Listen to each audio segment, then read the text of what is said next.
Sabi ni Kristo, ba't hindi kayo nagpabautismo? Kewan. Pag sinabi naman nilang sa tao nang galing, sasabihin ng mga tao, magagalit sa kanila kasi naniniwala sila si Juan ay propeta galing sa Diyos. Kaya sabi nila, hindi na namin sasagutin. Ay, hindi ko rin kayo sasagutin. Yan, mga diskusyon yan eh. Naintindihan nyo ba yan, mga kababayan? Yan palitan ng katwiran. Hindi naman yung diskusyon, patayan. No? Palitan ng katwiran yan. At pagka tama ang sinasabi mo, dapat mong isigaw. Para sabihin mali ako pag sumisigaw ako, utos yun. 58.1 ng Isayas. Basa! Humiyaw ka ng malakas, huwag kang magpigil. Ilakas mo ang iyong tinig na parang pakakak at iyong ipahayag sa aking bayan ang kanilang pagsalangsang at sa sangbahayan ni Jacob ang kanilang mga kasalanan. Kita mo? Utos ng Diyos yan eh. Pag isinisigaw mo yung aral, pagka yung mga tao ginagawa mali, humiyaw ka ng malakas, huwag ka magpigil. Masama bang humiyaw? Bakit pag humiyaw ba, mali? Utos nga ni Kristo yun eh. Ang pangangaral, merong pahiyaw, merong paamu-amo, no? Merong nga pabulong eh. At tinan mo, babasa ako sa iyo.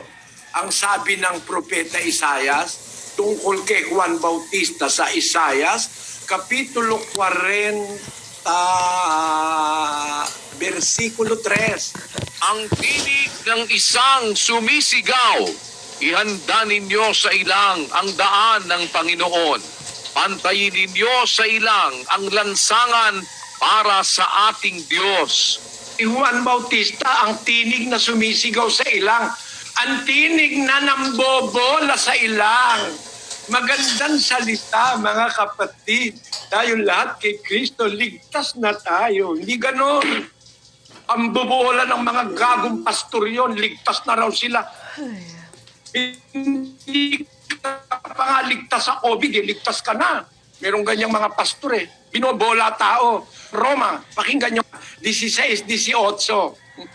Sapagkat ang mga gayon ay hindi nagsisipaglingkod sa Kristong Panginoon, kundi sa kanilang sariling tiyan at sa pamamagitan ng kanilang mabuting pananalita at maiinam na mga talumpati ay dinadaya ang mga puso ng mga walang malay. Yan, andyan ang mga mandaraya eh. Yung kung magsalita eh, parang hindi makabasag pinggan. My brothers and sisters in faith, we are now here to receive the blessings of our... Puro arte kayo. Hindi naman aral ang sinasabi nyo. Pag-aral ng Diyos, pinapasigaw ng Diyos yan. Yung mga nangangaral na may mabuting salita, mainam na talumpati, dinadaya nila ang puso ng mga walang malay. Yun ba ang gusto mo, kapatid? Kapatid na Miriam? Yun ba ang gusto nyo? Yung masarap magsalita, pero wala sa Biblia? No? Kunyari, magalang magsalita, pero wala sa Biblia sinasabi. Mas gusto ko na yung sumisigaw, pero totoo ang isinisigaw. Utos ni Kristo yan. Utos ng Diyos yan sa matandang tipan. Sumigaw ka ng malakas o sa bagong tipan. Ano nakasulat? Pakinggan nyo sa Gis ng Mateo.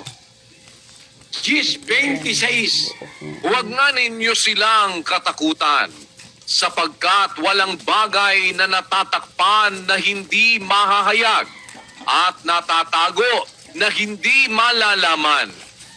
Ang sinasabi ko sa inyo sa kadiliman ay sabihin ninyo sa kaliwanagan, at ang narinig ninyo sa bulong ay inyong ipagsigawan sa mga bubungan.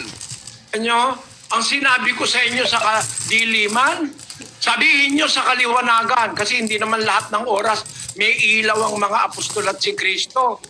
May mga gabi, nagsasalita siya, walang ilaw. Madilim. Sabihin nyo sa kaliwanagan. Ang narinig nyo sa bulong.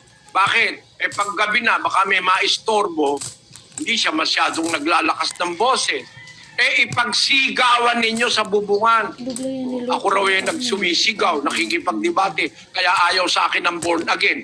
Naloko kasi kayo ng mga pastor nyo na nagpapakunwaring sa Diyos, nagsasalita ng mahusay na salita, mainam na talumpati, pero nanloloko lang ang mga pastor nyo.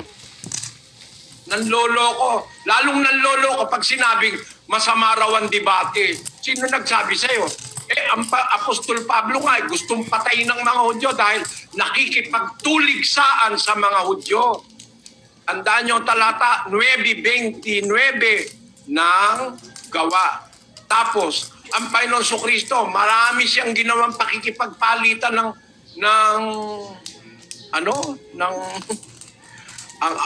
mga apostol nga kung magsalita diretsahan pa Nung kaharap ni Apostol Pablo si Elimas diniretsa ng talampakan sa pagmumukha niya Sabi ni Pablo sa kanya, 13:9 at hanggang 10 ng Gawa. Pakinggan nyo. Datapwat si Saulo na tinatawag ding Pablo na puspos ng Espiritu Santo ay itinitig sa kanya ang kaniyang mga mata at sinabi, O puspos ng lahat ng karayaan at ng lahat ng kasamaan, ikaw na anak ng dyablo, ikaw na kaaway ng lahat ng katwiran. Hindi ka ba titigil ng pagpapasama sa mga daang matwid ng Panginoon? Ino mo yung harapan yan Ikaw, anak ka ng dyablo, sabi ni Pablo kay Elimas. Di ka ba titigil sa pagpapasama sa daang matwid ng Panginoon? Ha? Palagay mo, paano sinabi ni Pablo yon? Sinabi ba ni Pablo yan sa paraan ng mga taga-Iloilo, mga Ilonggo? Ikaw, anak ang dyablo, ha?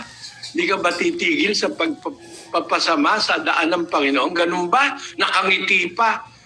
Kung ako magsasalita niyan, lalakihan kita ng mata Sabi ni Pablo kay Elimas, kaaway ng katwiran, puspos ng lahat ng karayaan at ng kasamahan. Ikaw na anak ng dyablo, kaaway ng lahat ng katwiran. Hindi ka ba titigil sa pagpapasama sa daang matwid ng Panginoon? Yun ang pagkakasabi ni Pablo dyan, kahit hindi pa ako buhay noon. Sabi mo sa akin, ba't mo nalaman? Binulong sa akin. Mahirap sa inyo Puro kayo mga ipokrito at ipokrite. Karamihan dyan sa mga pastor na yan Mga ipokrito kagaya ng pastor na nakaharap ni Kristo. Kung magsalita akala mo kay tutuwid. Hindi man masabi tarantado. Mas mahigit pala sa kademonyohan ang pinaggagawa sa talikuran. Yan ang masama. Kaya kung halimbawa nakita nyo kung nakikipagdiskusyon, ang sinasabi nung kalaban ko, mali. Inililis siya yung katotohanan sa Biblia. Talagang iipitin ko yon. Makita nyo naman panoorin nyo mga diskusyon. Ang layon ko ba, magano ng kapwa, magpahamak ng kapwa, ang layon ko, yung kasinungalingan at yung maling aral, maigiba. Meron ba naman nagigiba na tatapik-tapikin mong gano'n? Ha? Tatapik-tapik ka. Pag nagigiba ka, dapat meron kang maso, malakasang hambalos. Ginigiba mo yung mali Utos yon.